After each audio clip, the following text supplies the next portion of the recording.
Estimados hermanos y amigos, el tema de hoy es el mandato de Dios sobre la creación.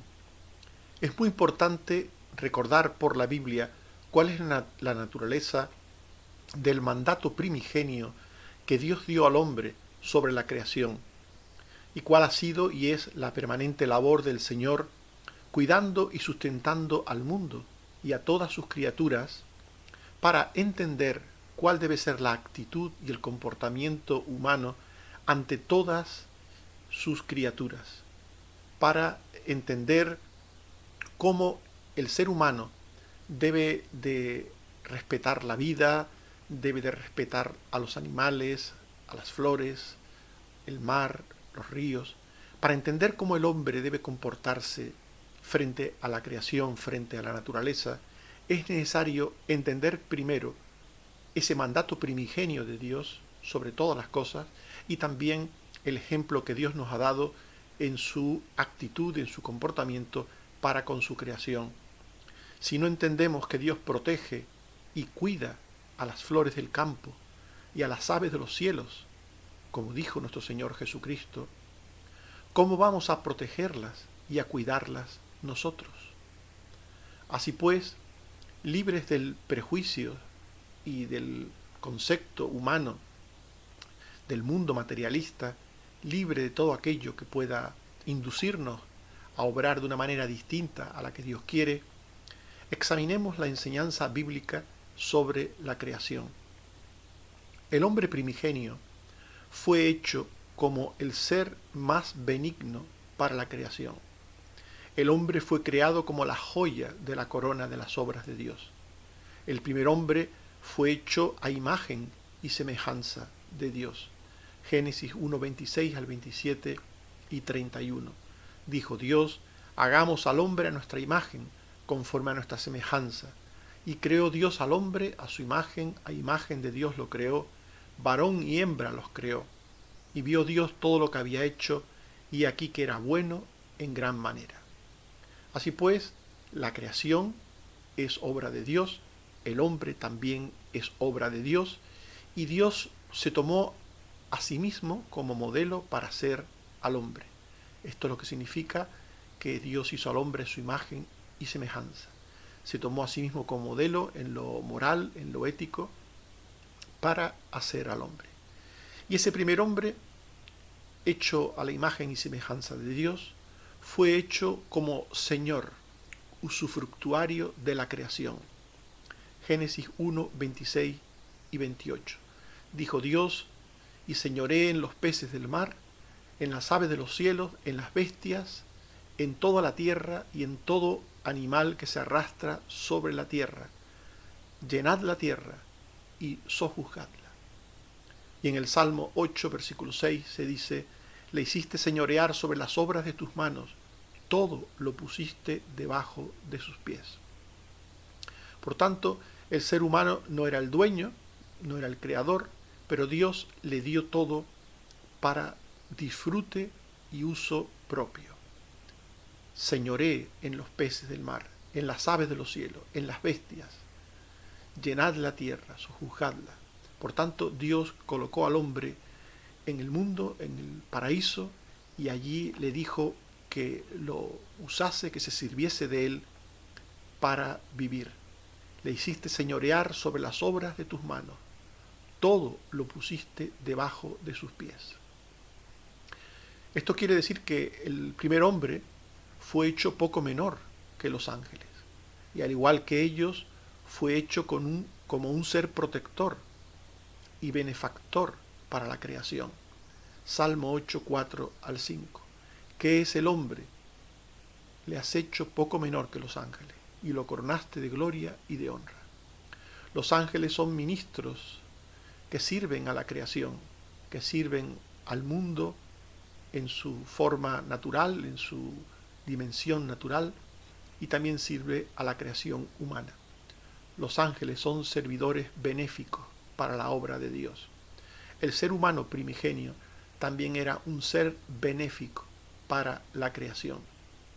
El hombre fue creado como guardián de una creación que Dios puso al servicio de él. Pero el hombre tenía que servirse de la creación y también tenía que guardarla. El hombre debía trabajar la creación y conservarla en perfecto estado.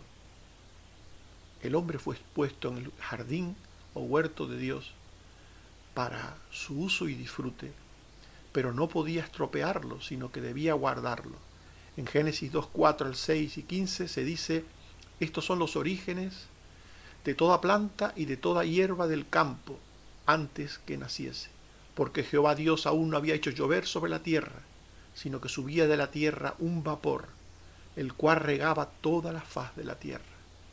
Tomó pues Jehová Dios al hombre y lo puso en el huerto de Edén para que lo labrara y lo guardase. Esto último, para que lo labrara, para que lo trabajara, para que se sirviera de él y para que lo guardase, para que lo protegiese, para que lo conservase. El hombre, por tanto, debía guardar la creación, debía protegerla.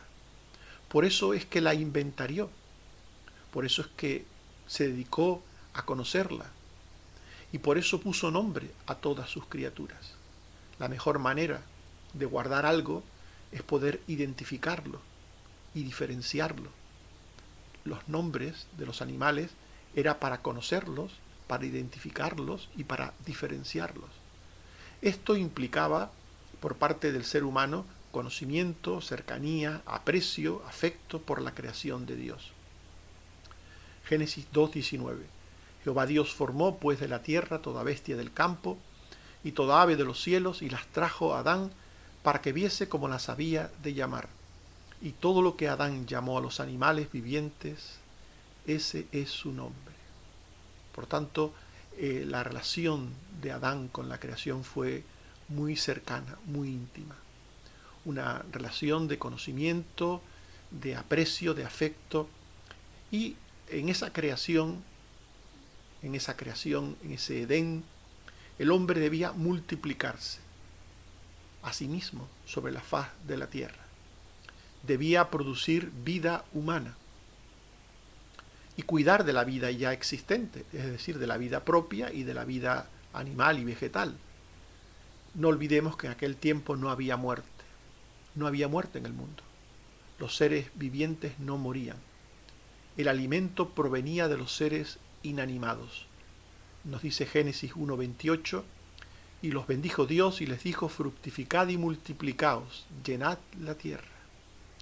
Y Génesis 2:16, y mandó Jehová Dios al hombre diciendo: de todo árbol del huerto podrás comer. Por tanto, el hombre debía multiplicarse y su alimentación era sólo de fruto y de vegetales.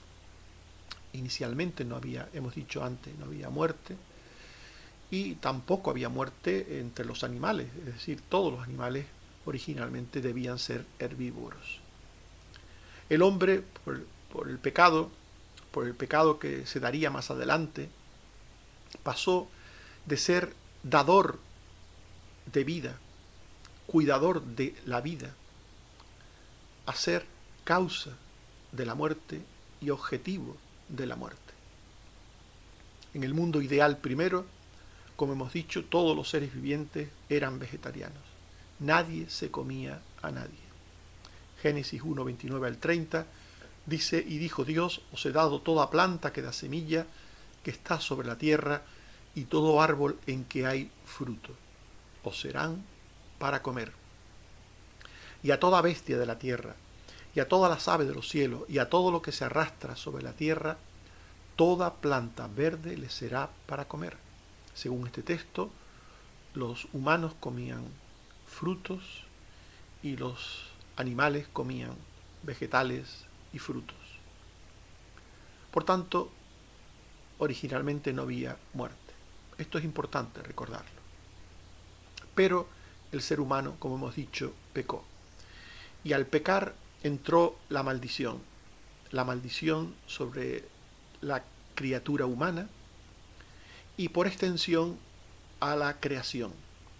La maldición del hombre pasó a todas las partes de la creación terrena. El hombre pasó de disfrutar de la gracia del jardín de Dios a padecer con esfuerzo y con sudor un mundo que le sería permanentemente hostil y adverso. Vivir en el paraíso era como vivir en un lugar ideal, siempre favorable, siempre verde, siempre colorido de flores, siempre lleno de vida, siempre lleno de frutos. Pero por el pecado, el mundo se convirtió en un erial. Génesis 3, 17 al 19. Y al hombre dijo: maldita será la tierra por tu causa, con dolor comerás de ella todos los días de tu vida. Espinos y cardos te producirá, y comerás plantas del campo. Con el sudor de tu rostro comerás el pan. El Edén, el jardín de Dios, el paraíso, quedó convertido en un erial. No olvidéis que el lugar donde estaba el paraíso hoy en día es donde está Irak. Una zona desértica, de polvo, con escasa agua, una zona donde abundan las alimañas, las bestias, y donde no hay ni rastro de la hermosura, belleza y provisión abundante del jardín primigenio. El caso es que por el pecado el jardín se perdió, el huerto de Edén se perdió, y en su lugar un erial, un lugar desértico, le sustituyó. Como consecuencia de la desobediencia humana, también toda forma de muerte entró en el mundo. Dios había dicho al ser humano: polvo eres y al polvo volverás. Esto significa que el ser humano había de morir. Al principio, el ser humano estaba preparado para vivir eternamente, siempre. Pero por el pecado entró la muerte. Dios se lo había dicho: el día que pecares ciertamente morirás. Polvo eres y al polvo volverás. Y esta muerte pasó a todo el mundo, a todas las criaturas. En Génesis 3:21 se habla de la muerte de animales. Jehová Dios hizo al hombre y a su mujer túnicas de pieles y los vistió. Para quitarle la piel a aquellos animales hubo que matarlos. Génesis 4:4. Y Abel trajo también de los primogénitos de sus ovejas, de lo más gordo de ellas. Estos animales que se ofrecían en sacrificio a Dios se mataban, se sacrificaban con un cuchillo, se cortaba el cuello y después se ofrecían, después de derramada la sangre, se ofrecían en holocausto a Dios. En definitiva, como consecuencia del pecado entró la muerte humana, como vemos también posteriormente, de los hombres contra los hombres. Génesis 4:8, Caín se levantó contra su hermano Abel y lo mató. Entró toda forma de muerte. La muerte como causa de nuestra partida de esta vida, la muerte de los animales, la muerte que lleva a comer, a consumir animales, la muerte para los sacrificios, la muerte de unas personas contra otras.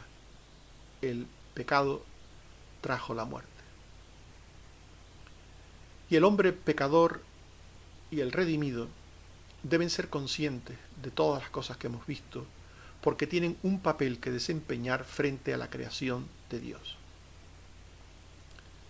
Y este papel del hombre pecador y el redimido frente a la creación de Dios se basa, en primer lugar, en el ejemplo de Dios sobre su creación como su dueño y Señor. La creación muestra la gloria e imagen sabia y bella de Dios. Por tanto, esta imagen debe conservarse pura. Esto nos habla de cuál debe ser la actitud del ser humano frente a la naturaleza. Debe servirse de ella, debe comer de ella, debe trabajar en ella, pero sin olvidar que la creación tiene la imagen y gloria de Dios.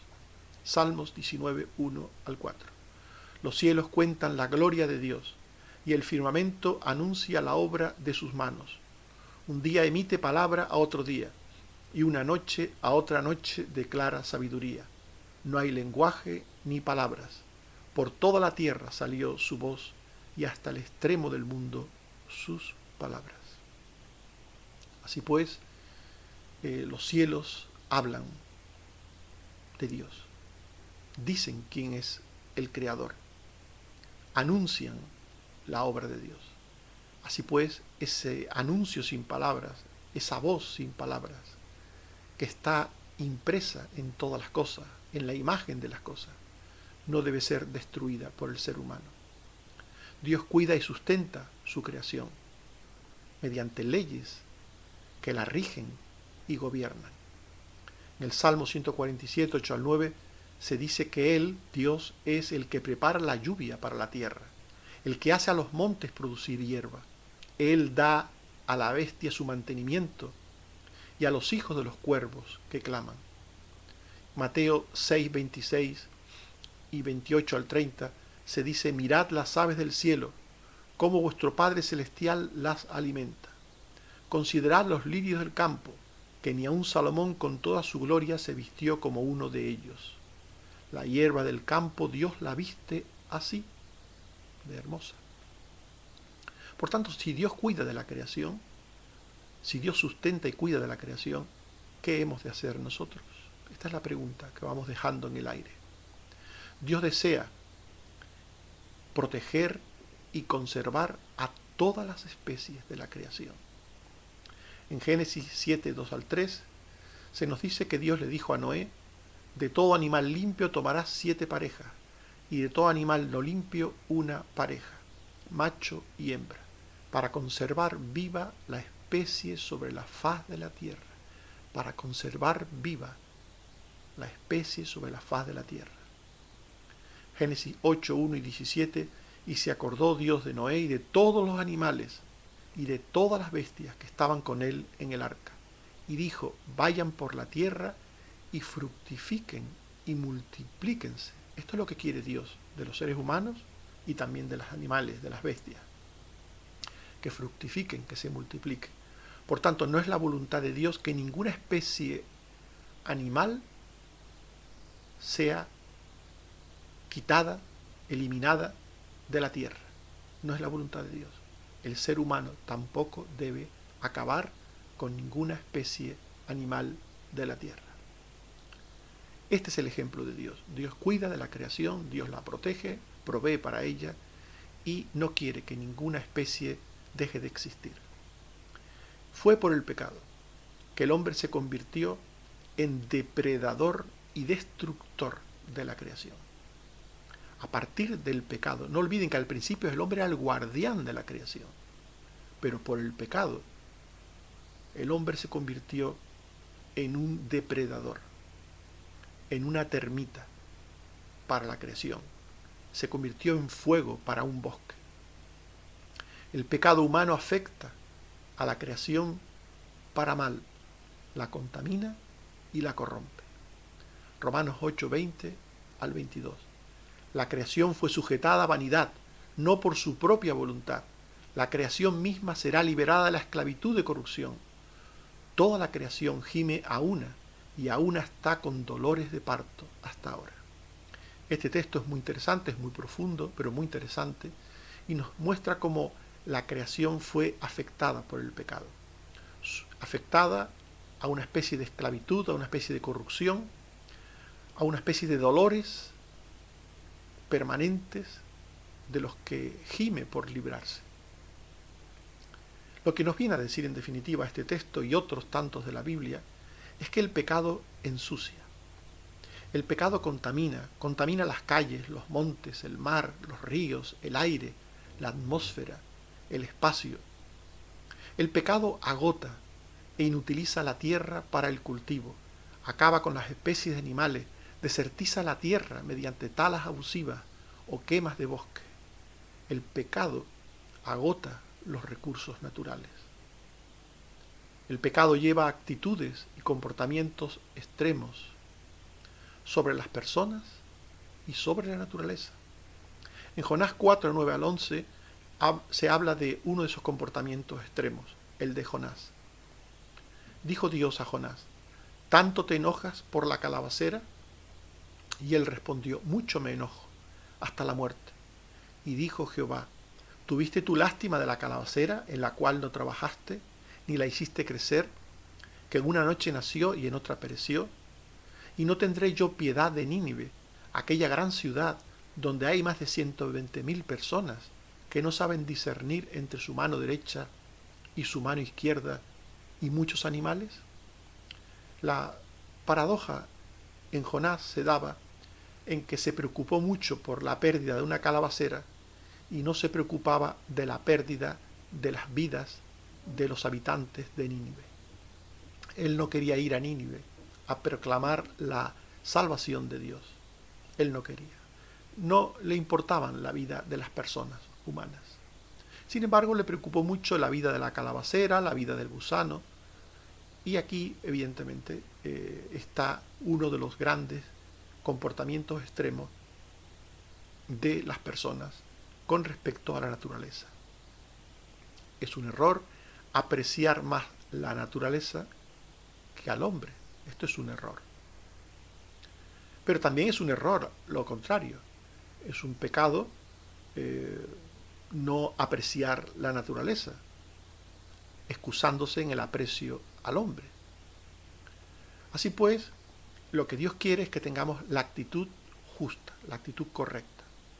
El pecado se ocupa del hombre, destruyendo la naturaleza, o se preocupa en exceso de la naturaleza en perjuicio del hombre.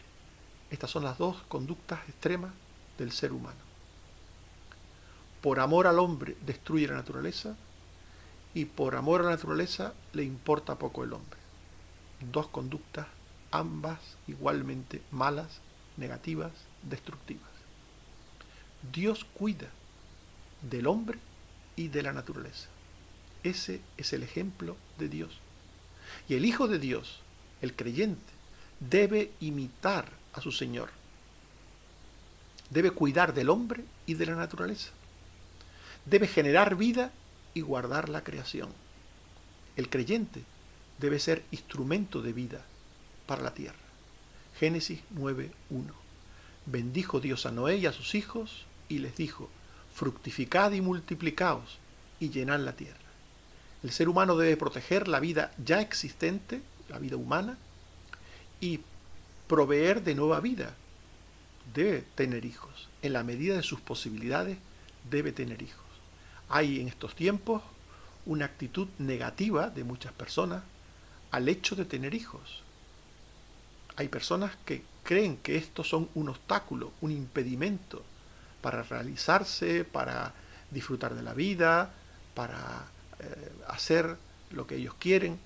Pero el ser humano tiene el mandato de procrear, de crear nueva vida, guardar la existente y procrear, crear nueva vida. Dice el Salmo 127, versículo 3, he aquí herencia de Jehová son los hijos, cosa de estima, el fruto del vientre.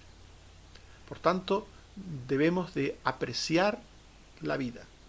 Debemos de apreciar traer nueva vida al mundo y debemos de cuidar la vida que existe ya en el mundo.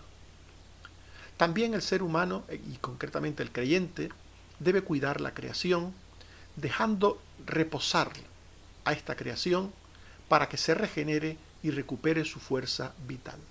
Es decir, el ser humano, el creyente, el Hijo de Dios, no debe ser alguien que esquilma a la creación, que agota los recursos de la creación.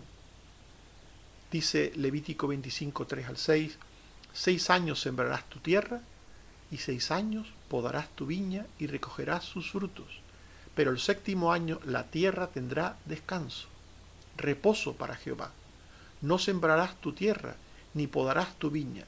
Lo que de suyo naciere en tu tierra segada, no lo segarás, y las uvas de tu viñedo no vendimiarás. Año de reposo será para la tierra, mas el descanso de la tierra te dará para comer. Por tanto, a la tierra hay que dejarla descansar, a la creación hay que dejarla descansar. En estos días hemos visto cómo una especie de peces que estaba destinada a su extinción, cómo fue protegida, cómo se impidió pescar durante 2 años de esa especie de peces, y a los 2 años había tantas toneladas de los mismos en el mar que se volvió a permitir su pesca. Una pesca controlada permite coger peces hoy y mañana y pasado. Una pesca indiscriminada, abusiva, agota, extingue los peces. Y así se podía hablar de muchos otros animales. Los búfalos en América del Norte estuvieron al borde de la extinción por las terribles matanzas que se hicieron de ellos, solo para quitarles la piel. Con el tiempo se produjo una recuperación con políticas de custodia, de reservas, de prohibiciones de cazarlos, y ahora hay una población importante de bisontes en Estados Unidos. Pero estuvieron al borde de la extinción. Igual sucede con ciertas focas, con ballenas, con muchos animales como los rinocerontes, como los tigres, como los elefantes. Hay muchísimos animales que están al borde de la extinción por la caza clandestina, indiscriminada, que los seres humanos hacen de ellos, y no para comer, sino para quitarles los colmillos o para quitarles la piel, y la mayor parte de las veces de forma, repito, abusiva. Hay que dejar descansar la tierra. Hay que dejar reposar a los animales, a los peces, a las aves, para que siempre su especie se mantenga en la tierra. No hay que cazarlos, pescarlos indiscriminadamente. Y el creyente debe saber, por tanto, que Dios le ha puesto un límite en el uso de la creación. Tenemos que usar de la creación para nuestro bien, pero no abusar de la creación. En Génesis 9, 3 al 4, se nos habla de ese límite que Dios puso al hombre. Todo lo que se mueve y vive os será para mantenimiento, así como las legumbres y plantas verdes os lo he dado todo. Pero carne con su vida, que es su sangre, no comeréis. Esto es un ejemplo de cómo Dios les permitía comer de todo, pero se reservaba Dios una parte de ese todo, en este caso la sangre, para que el hombre tuviera siempre presente que está todo está en sus manos, pero no a toda costa. No a toda costa. Dios le permite comer de todo, pero no a toda costa. El hombre tiene que tener un control, un cuidado con las cosas. En Éxodo 22:31 dice: no comeréis carne destrozada por las fieras en el campo, a los perros las echaréis. La carne mortecina, el animal ahogado, el animal muerto sin saber la causa, no debía comerse, debía dejarse para las fieras o para los perros. Así pues, el creyente usa y cuida de la creación con justicia, con bondad y con rectitud.